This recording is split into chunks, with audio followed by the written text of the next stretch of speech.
En raison des fumées, un certain nombre de personnes incommodées, une cinquantaine d'appels au SAMU qui n'ont pas nécessité de déplacement. Les gens ressentaient des irritations, des maux de tête, mais sont restés chez eux. Une cinquantaine de passages aux urgences, dont 5 personnes hospitalisées qui étaient des personnes fragiles, qui souffraient de troubles respiratoires antérieurs et qui ont été incommodés par les irritants présents dans la fumée. Une pollution comme des galettes par exemple de goudron sur les plages. Si on voit des galettes de goudron sur les plages, on demandera aux enfants de ne pas les toucher et de se laver les mains. Eh bien c'est la même chose que nous demandons aux riverains aujourd'hui. C'est-à-dire de nettoyer ces suies, ces galettes, ces saletés, visuellement très repérables, en prenant des précautions, notamment en mettant des gants.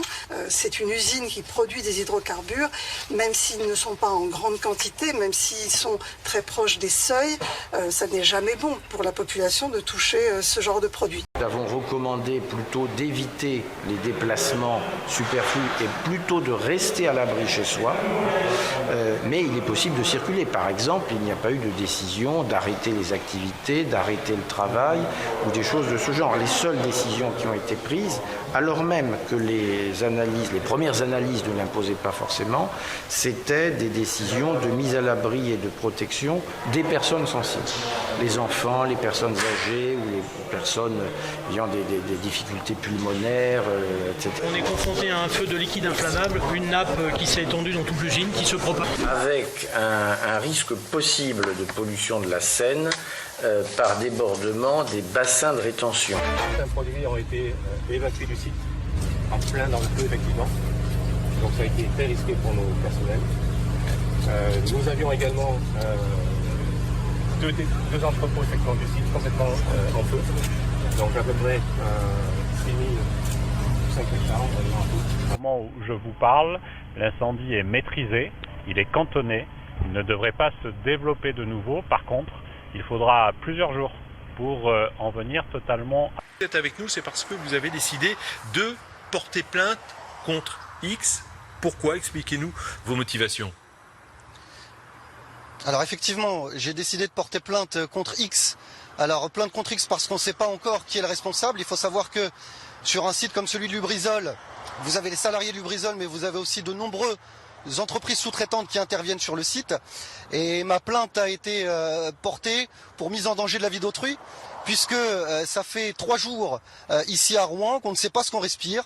On a un préfet qui communique peu, qui communique mal, qui n'est pas rassurant. On ne connaît toujours pas le résultat des analyses. Et l'objectif, à travers cette plainte que j'ai faite personnellement, c'est d'essayer de faire un petit peu bouger les choses, de mettre un petit peu la pression et aussi d'avoir accès, le cas échéant, aux éléments que le procureur pourra avoir en sa possession pour que tout puisse être totalement transparent.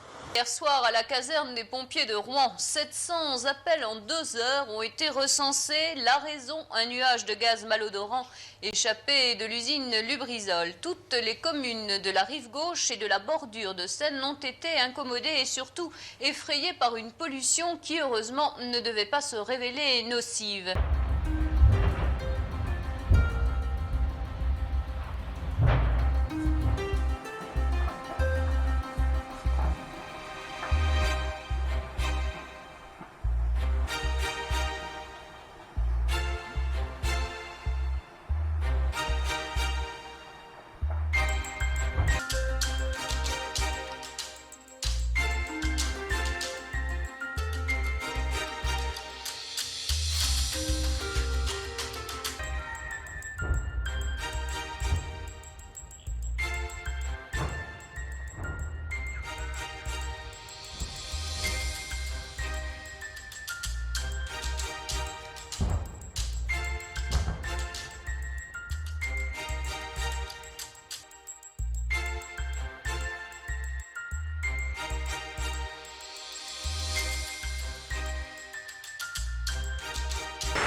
petite pause au boulot pour vous montrer ce que ça donne 24 heures après le début de l'incendie, puisqu'on nous dit que le feu est éteint. Donc comme vous pouvez le voir, oui, le plus gros du feu est éteint, en comparaison avec mes premières vidéos hier. Seulement il y a toujours un méga nuage et des petits foyers par-ci par-là dans l'usine, donc toujours de la fumée qui se propage. Donc certes elle est blanche, mais pas moins toxique pour autant, puisque comme on peut le voir sur les réseaux, il y a beaucoup de témoignages qui disent qu'en fonction du sens du vent, telle et telle commune sont impactées, quoi. Il y a même des gens qui sont quand même obligés de mettre des linges humides avec du scotch parce que ça s'infiltre partout. Donc sur la non-toxicité aiguë, on repassera. En ce qui concerne la pollution derrière, j'ai pas hâte de connaître le bilan, sincèrement. Et arrêtez de propager des fake news, parce que de votre bouche, messieurs, c'est quand même pitoyable. Si ça c'est pas toxique, avec ce que j'ai eu dans la journée, donc migraine, gorge irritée, yeux qui piquent, besoin de reprendre des respirations assez fortes quand même, parce que impression d'étouffer un peu. Je sais pas ce que c'est, la toxicité du coup, je vais aller me prendre une cuite à l'essence, au Super 98, je sais pas, ça doit être sympa. Donc si c'est pas pour agir ou nous donner des directives concluantes ou qui s'imposent en tout cas, je vous remercierai de plus parler de ça et de nous laisser crever en paix, quoi. Hein ?